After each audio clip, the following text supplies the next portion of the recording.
कुछ कार्य संपन्न होने जा रहा था, तो आपस में विचार विनिमय चल रहा था। तो बात आई, जो कार्य हम करने जा रहे हैं, जिसके संबंध में करने जा रहे हैं, उस व्यक्ति को भी पूछा जाए तो अच्छा रहेगा। बुलाया गया कि हम ऐसा ऐसा कार्य सोच रहे हैं, आपका क्या विचार है? तो उन्होंने कहा, पिताजी जैसा भाग्य में होगा, आप तो अच्छा ही करेंगे, वो तो आपके हाथ में, जैसा आप समझे। बस अब क्या हुई स्थिति? जो बात चल रही थी, बात बनते बनते बिगड़ जाती है। बिगड़ती क्यों है? अज्ञानता के कारण, कषाय के कारण। और उतने में ही मंत्रियों ने कहा, राजन अब समय बहुत हो चुका है, अपन वन विहार के लिए चल रहे, ये कार्य यही छोड़ दो, अभी ये कार्य तो अभी इसको स्थगित करो। और वन में पहुंचे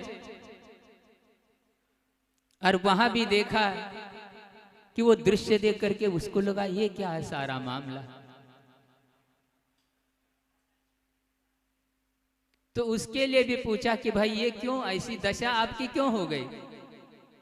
तूने कहा, ये तो सारा अपना किया हुआ कर्म है। तो बस उन्होंने कहा, मेरा काम बन गया।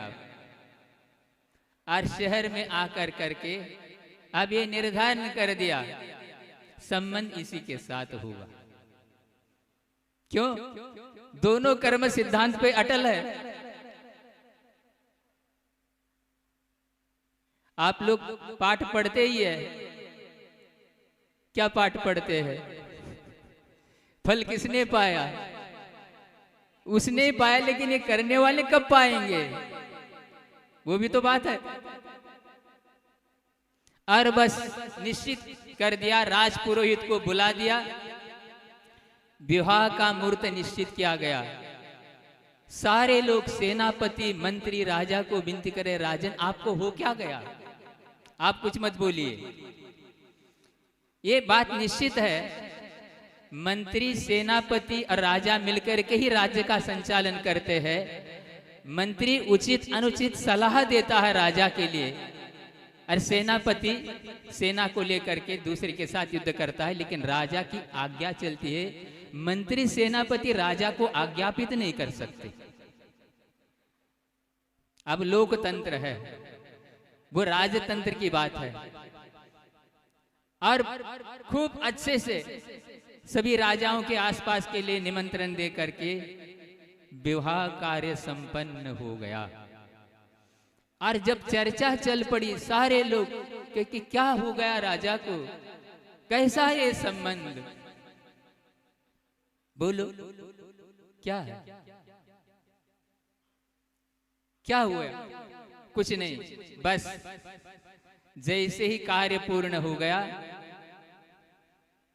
अपने पिताजी के लिए कह रही है। कौन? हाँ, अभी नाम भी सही पता करना है आपके लिए। नाम उसका मैना सुंदरी नहीं है। कोई बताए जिसने शास्त्र स्वाध्याय किया? बड़ी बहन का नाम क्या था? सुर सुंदरी। लेकिन उसका नाम क्या था जिसके बारे में अब ये विधान चल रहा है? उसका नाम मदन सुंदरी। ये आपका घरेलू नाम होगा, शॉर्ट फॉर्म मैना सुंदरी। कोई बात नहीं। उसने कहा, पिताजी आपका इष्ट पूर्ण हो चुका है, मैं अपने पति के लिए एक क्षण भर भी कोई अन्यथा बात अपने कानों से नहीं सुनना चाहती, इसलिए इस नगर की मेरी विदाई अभी हो जाए। सोचिए आप, संसार में सबसे सुंदर चीज क्या है? क्या चीज है? वो आचार्य कुंद कुंद देव हमको बताएंगे। एयत निश्चय गो समो संवत सुंदरो लोये बंद कहा ये यत्ते तेन विसंवादिनी होदी। एकत्व विभक्त अकेलापन जो है, एक शुद्धात्मा, वो संसार में सबसे सुंदर वस्तु है। बंद कथा ये यत्ते, और जहां बंद की बात आ गई वहां विसंवाद होता है। और वो भी जानती थी, इसलिए पिताजी को कहा बस। राजा की एक विशेषता है, विवाह में उसने कोई काट छाट नहीं की, खूब संपन्न जैसे राजा लोगों का होता है। लेकिन बस मेरी बात नहीं। जब सुरसुंदरी को पूछा था तो उसने बता दिया था कि फलाने के साथ मुझे संबंध करना है, और ये अड़ गई। अब मुझे याद करेगी जीवन भर में कि कैसा क्या किया पिताजी ने। इसलिए बस कुछ नहीं, विदाई हो गई। और जाकर के सेवा के लिए अपने पति के पास जा रही तो पति कह रहा है उसी के कारण तो मेरी ये दशा हुई है। धर्मस्य मूलम दया, दया के कारण मैंने दूसरे कुष्ठियों की सेवा करने का भाव किया, उनकी सेवा की, इसी के फलभूत तो मुझे ये हुआ है। अब मैं ये नहीं चाहता कि तेरा जीवन भी मेरे जैसा बने। वो स्वयं कह रहा है अपनी धर्म पत्नी के लिए। नहीं, पति की सेवा करना मेरा परम धर्म है। बस मेरी कोई गलती तो नहीं ना, बस आप उसकी चिंता मत करिए। और कोई आचार्य महाराज जैसे गुरु विराजमान थे, उनके चरणों में जाकर निवेदन किया, गुरुदेव ऐसी स्थिति है, क्या करना है? कुछ नहीं, आशीर्वाद, सिद्ध चक्र विधान। एक स्थान पे हम लोग विहार कर रहे थे, बहुत पहले की बात है, इसी महाराष्ट्र में एक श्राविका ने आकर के कहा, नमोस्तु किया, महाराज जी क्या ऐसा भी होता है? अब हम कुछ समझ नहीं पाए। 2 बार 3 बार उसने बस इतनी ही बात बोली, क्या महाराज जी ऐसा भी होता है?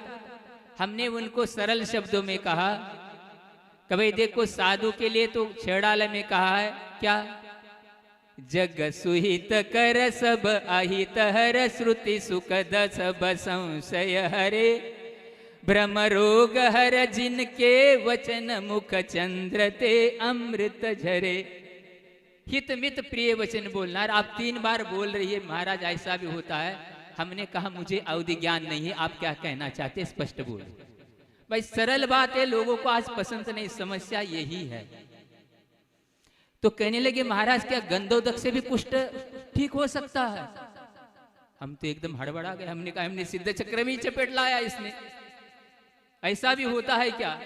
प्रश्न देखो, ये श्राविकाई जो गुरु को भी मान रही, जिनेंद्र भगवान को भी मान रही, जिनवानी को भी मान रही, और फिर भी प्रश्न कर रही है। हमने कहा बहुत अच्छी बात है, आपका जिनेंद्र भगवान के ऊपर विश्वास है, गुरु के ऊपर भी श्रद्धा है, जिनवाणी के ऊपर भी श्रद्धा है। अब आज से एक आप कार्य करो, कभी भी कदाचित असाता वेदने के कारण से कोई रोग आ जाए, अस्वस्थता आ जाए, तो आपको किसी भी औषधि का प्रयोग नहीं करना। महाराज आप ऐसा कैसा बोल रहे? तो हमने कहा बात तो वही है, कोई एलोपैथी है, कोई नेचुरोपैथी है, कोई होम्योपैथी है, तो गंधोदक भी तो एक पैथी है। तो आपका जब विश्वास है कर्म के ऊपर, तो औषधि की क्या जरूरत है? सोचो आप। और उसने सिद्ध चक्र विधान पूरा कर दिया। और क्या गंधोदक जो सारे श्रीपाल और 700 कुष्ठियों के लिए सारा उनका कुष्ठ दूर होता चला गया, और थोड़ी सी निशानी बनी थी। और बाद में वहीं पर वापस सारा राजपुत्र तो थे ही वो, और जैसा रूप सुंदर लेकर के, और जैसे ही नगर के पहले वहां प्रवेश का प्रसंग आ गया, तो धीरे से अपने पति के लिए कहती है वहां संदेश देना है राजा के लिए, अपने सिर पर लकड़ी की गट्ठा लेकर के सामने आना है, नहीं तो युद्ध के लिए तैयार होना है। वो कह रहे आपको जिन्होंने जन्म दिया, पाला पोसा, मेरा इतना बड़ा उपकार किया, मेरे साथ विवाह करके मेरा सारा सब कष्ट दूर हो गया, उनके साथ कहने लगे रुक तो जाओ आप, मैं क्या कह रही इतना सुनो पहले। दो ही बातें कहना है। जैसे लकड़हाते रहते हैं ना, घुटने के बराबर धोती पहनना और बंडी और लकड़ी का गट्ठर लेकर के सामने आना है, अथवा युद्ध के लिए तैयार होना है। राजा असमंजस में पड़ गया, क्या किया जाए। अब मंत्री के लिए पूछा जाए, उस समय तो मंत्री की बात नहीं मानी, लेकिन अब तो मानना पड़ेगा। मंत्री ने कहा, राजन आप देखिए, अफाट सेना है, ना अपना नगर ना अपना कुछ यहाँ बचने वाला नहीं। युद्ध की बात तो आप सोचिए, हम आपके लिए विनय कर रहे हैं, ये बात भी आपके लिए कहना हमको संकोच हो रहा है, क्योंकि आप हमारे स्वामी हैं, राजा है, और आपके लिए भी ये दूसरी बात कहने में हमको संकोच हो रहा है, लेकिन आप पर्याय नहीं है। लेकिन आखिर वही करना पड़ा। दूर, थोड़ी दूर आ गए, वही वेशभूषा पहन करके, लकड़ी का गट्टर सिर पर रखकर, थोड़ी दूर रहते से ही अब पुत्री को तो पहचान लिया, लेकिन दामाद पहचान में नहीं आए, कुछ तो सारा गायब है, थोड़ी सी निशानी बची थी। और फिर संदेश दिया, नहीं ये सब छोड़ दो, अब राजसी वेशभूषा पहन करके सामने आओ। जब उसको लगा, क्योंकि उनको यही मन में थी बात कि मेरे लिए हमेशा याद करती रही कि पिता ने क्या किया, लेकिन उसको विश्वास हो गया कि मदन सुंदरी के भाग्य का विधाता मैं नहीं हूं, उसका कर्म अच्छा है, और कौन सा बुरा पति मिला उसको। कहां पहुंच गए श्रीपाल, कहां तदभव मोक्षगामी पति मिला। सोचो, मतलब एक कितना व्यक्ति अपने अहंकार के पीछे क्या क्या करता है और क्या क्या होता है। समय आपका हो रहा, आज किसी कारण से आचार्य महाराज का आना नहीं हुआ, भाई श्रावक हमारे पास आ गए। हम तो सोचा ही नहीं था कि हमको आना पड़ेगा, लेकिन अब ये नागपुर वालों का पुराना बोलते ना भजन बोलते आप लोग, बहुत समय से आना जाना चलता ही। आप लोग यहाँ जो कार्य कर रहे हैं, किसी परिवार के तरफ से होते हुए भी सभी लोगों ने इसमें भाग लिया है। ऐसा ही कार्य करते समय में हम लोग जो है हमेशा उत्साह के साथ, लेकिन ये हमेशा ध्यान रखना, कर्म सिद्धांत ये अटल चीज है। ये आपका जो आजकल के आधुनिक सारे जो सुविधाएं हैं, इसमें वायरस आ सकता है, लेकिन कर्म सिद्धांत में कभी वायरस नहीं आता। जो जिसने किया है उसमें रत्तो बदल वही कर सकता है। इसलिए गंधोदक का लगाना, श्रीपाल आदि सारे कुष्टियों का असाता का कम होना, उपादान और निमित्त कार्य दोनों से होता है। अकेले उपादान से भी नहीं होता और अकेले निमित्त से भी नहीं होता। इसलिए गंधोदक में ये शक्ति नहीं है। यदि आपके अंदर श्रद्धा है तो सब कुछ है, अरे यदि श्रद्धा नहीं है तो कुछ भी नहीं है। इसके लिए भी प्रासंगिक, आज दिनांक कितना है? 20 तारीख है। आचार्य कुंद देव जो गुरुदेव ने हम लोग को अष्टपाहुड़ पढ़ाया था, अरे अभी आपके सामने जो मंगलाचरण किया, मोक्ष पाहुड़, सिद्ध पद की हम लोगों को प्राप्ति करना है। मोक्ष पाहुड़ तो बाद में, लेकिन उसके पहले एक दर्शन पाहुड़ है।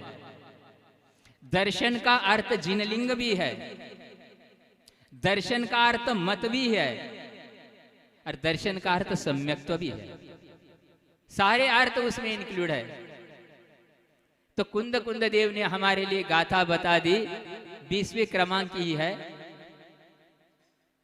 जीवादि सद्दहणम सम्मत्तम जिनवरे ही पन्नत्तम व्यवहारा निश्चय दो अपानम हवै सम्मत्तम। जीवादि पदार्थ का श्रद्धान करना सम्यक तो है, ये व्यवहार से, और निश्चय से आत्मा ही सम्यक तो है। आत्मा मतलब आत्मा में, आत्मा के द्वारा, आत्मा के लिए जो विपरीत अभिप्राय से रहित 6 द्रव्य 7 तत्व 50 परमार्थ देव शास्त्र गुरु का जो श्रद्धान होता है, 8 अंगों से सहित, 8 मदों से रहित, 3 मूर्ता से रहित, उसी का नाम सम्यक दर्शन है। 2 चीजें हैं, सम्यक दर्शन, मिथ्या दर्शन। सम्यक मिथ्या दोनों विशेषण है, दर्शन कांस्टेंट है। जैसे ही विवाह हो गया वैसे पुत्री का क्या हो गया, वहां का सब अब शोर सूतक कहाँ पति के यहाँ चली गई तो वहां का सब चलेगा, अब यहाँ का कोई संबंध। तो महाराज ऐसा केवल ये भावों का खेल है, मान्यता बदल गई। जब तक पुत्री अपने घर में रहती, अपने नाम के पीछे क्या लगाती है, कुमारी का। और जैसे ही विवाह हो गया क्या श्रीमती, क्या हो गया, ये अभिप्राय बदल गया। ये अभिप्राय का ही खेल है। इसलिए हम लोग भी, जैसा आप लोगों का हमेशा समर्पण रहा है सच्चे देव शास्त्र गुरु के प्रति, और इसी के फलस्वरूप आप लोग बार बार साधु संगति चाहते हैं, ऐसा करते करते हम लोग भी ऐसा अटल श्रद्धा रखते हुए इस प्रकार कार्य करें, क्योंकि श्रद्धा उसकी अटल थी। पिताजी का भी उसने कोई अभिनय नहीं किया था, लेकिन उन्होंने उसको उल्टा ग्रहण किया कि बड़ी वाली ने तो अच्छा कहा था कि ऐसा ऐसा करना है, लेकिन ये अड़ गई। वो अड़ी नहीं थी, उसने तो पूरा आपके ऊपर सौंप दिया था। क्या कोई भी माता पिता अपने संतान का अहित करना चाहते हैं? लेकिन उन्होंने ऐसा क्यों लिया? कर्म के उदय में ऐसा होता है। इसलिए हम लोग भी किसी भी प्रकार से कभी कभी बार बार आप लोग कहते महाराज क्या गलती हो गई, क्या गलती हुई, कब बोलते हैं आप समझ गए ना, बस इतने में समझ जाओ। बाकी के समय कोई गलती नहीं होती, उसी समय होती महाराज क्या गलती हो गई, क्या गलती हो गई। गलती कुछ नहीं है, इतना ही है, बोलते हैं ना भगवान के दरबार में देर है लेकिन अंधेर नहीं है। बोलो महावीर भगवान की।